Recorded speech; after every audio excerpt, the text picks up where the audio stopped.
Reels वाली बहू। प्रज्ञा को रील्स बनाने का बड़ा ही क्रेज है और वो दिन भर रील्स बनाती रहती है। खाते पीते घूमते फिरते घर में कॉलेज में रील्स बनाने के कारण प्रज्ञा पूरे कॉलेज में हाईलाइटेड है। जहां उसकी रील्स सभी को पसंद आते हैं, वहीं मनीषा चिंता में डूबी रहती है। एक रोज जब खाते हुए प्रज्ञा रील्स बना रही होती है, तब मनीषा कहती है, 1 मिनट भी चैन नहीं है इस लड़की को। ये नहीं कि खाना तो आराम से खा ले, लेकिन नहीं, अरे थोड़ी देर रील्स नहीं बनाओगी तो आसमान नहीं टूट पड़ेगा। अरे मम्मी, इसी को तो कहते हैं डिटर्मिनेशन। तुम नहीं समझोगी ये सब। भगवान, इस लड़की को सद्बुद्धि दे। जब देखो तब टेढ़ा बाका मुंह बनाती रहती है। मनीषा की बात का प्रज्ञा पर जरा भी असर नहीं होता और वो खाते खाते रील्स बनाती रहती है। दिन बीतने लगते हैं और देखते देखते प्रज्ञा का कॉलेज भी खत्म हो जाता है। आए दिन कोई ना कोई मनीषा को प्रज्ञा की शादी करवाने का सुझाव दे जाता है। सब ठीक ही कहते हैं, प्रज्ञा की शादी कर देनी चाहिए। अपने घर के काम काज में व्यस्त हो जाएगी तो खुद ही ये रील्स और नाच गाना बंद हो जाएगा। मनीषा और प्रेम प्रज्ञा के लिए एक अच्छा लड़का ढूंढने लगते हैं और तभी विकी का रिश्ता प्रज्ञा के लिए आता है, जिसने प्रज्ञा को उसकी रील्स देखकर पसंद कर लिया था। अगले दिन विकी अपने माता पिता के साथ प्रज्ञा के घर पहुंच जाता है और प्रज्ञा साड़ी पहने हाथों में चाय की ट्रे लिए उनके सामने आती है। जब विकी को पसंद है तो हमें भी बहू पसंद है। बहन जी, आप बारात की तैयारी कीजिए।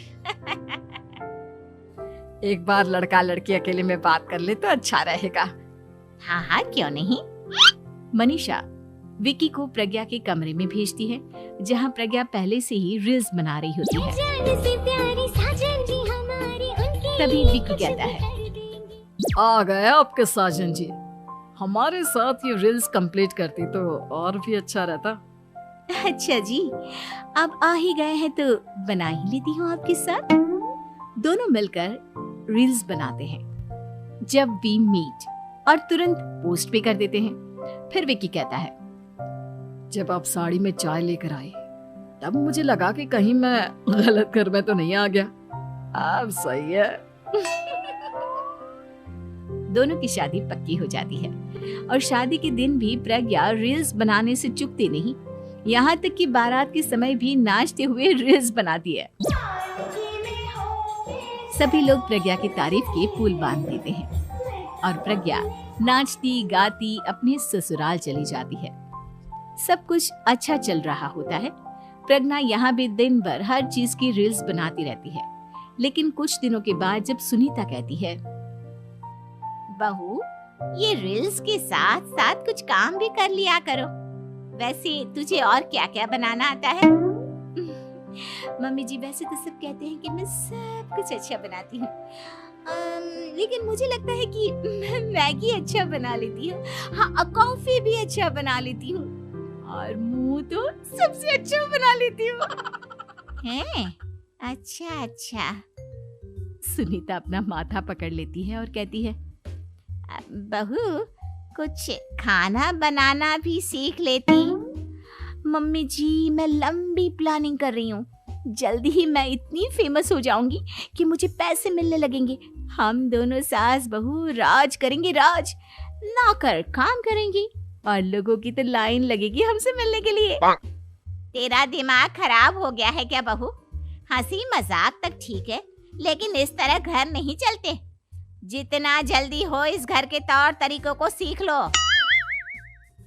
प्रज्ञा मुंह घुमाकर चली जाती है और तुरंत उसी वक्त एक रील बनाती है। ये देख सुनीता का गुस्सा 7वें आसमान पर चला जाता है और विकी के घर आती ही सुनीता उसे सब कुछ बताती है। विकी भी अब प्रज्ञा की इन हरकतों से परेशान हो जाता है। तुम टेंशन मत लो मम्मा, मैं देख लूंगा। विकी कमरे में जाता है तो देखता है कि प्रज्ञा रील्स बना रही है। विकी बड़े ही प्यार से प्रज्ञा से कहता है, प्रज्ञा, इन सब के लिए मैं तुम्हें मना नहीं कर रहा हूँ, लेकिन फिर भी हर वक्त तो ये अच्छा नहीं लगता ना।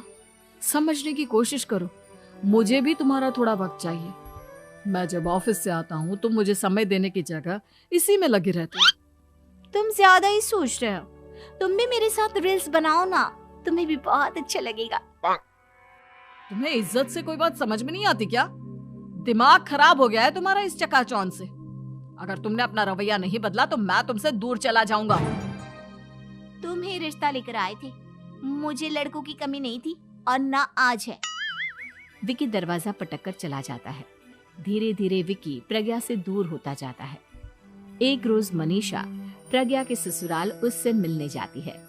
तब सुनीता उससे कहती है, बहन जी, अब आई हैं तो कुछ दिन यहाँ रहकर जाइएगा, आप ही का घर है। हाँ मम्मी, बहुत दिन हो गए तुम्हारे साथ एक भी रील नहीं बनाई मैंने। प्रज्ञा तुरंत अपने फोन में रील्स ऑन कर लेती है। ये सब मुझसे नहीं होता। तेरा ये भूत अभी तक नहीं उतरा क्या? बहन जी, आप कुछ कहती नहीं क्या इसे? जब आप ही कुछ नहीं कर पाई तो मैं कर ही क्या सकती हूँ। सास तो वैसी ही बदनाम है। शाम को घर की लाइट चली जाती है और मनीषा प्रज्ञा से कहती है, मेरे घुटनों में बहुत दर्द हो रहा है, तू लाइट का कुछ इंतजाम करना बेटा। अच्छा, कैंडल जला देती हूँ मम्मा। प्रज्ञा गाते हुए कैंडल जलाती है और खिड़की के पर्दे के पास रख देती है।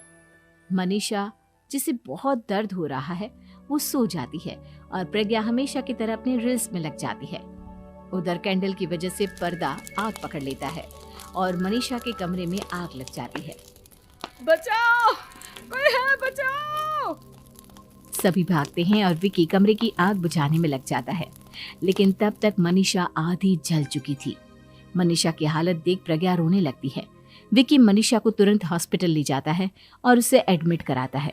विकी प्रज्ञा से कहता है, देख लिया ना, तुम्हारे इस नाच गाने की वजह से आज तुम्हारी माँ की जान जाते जाते रह गई। अब पता नहीं तुम और क्या चाहती हो। उधर डॉक्टर है और पूरी तरह से अपने घर में लग जाती है।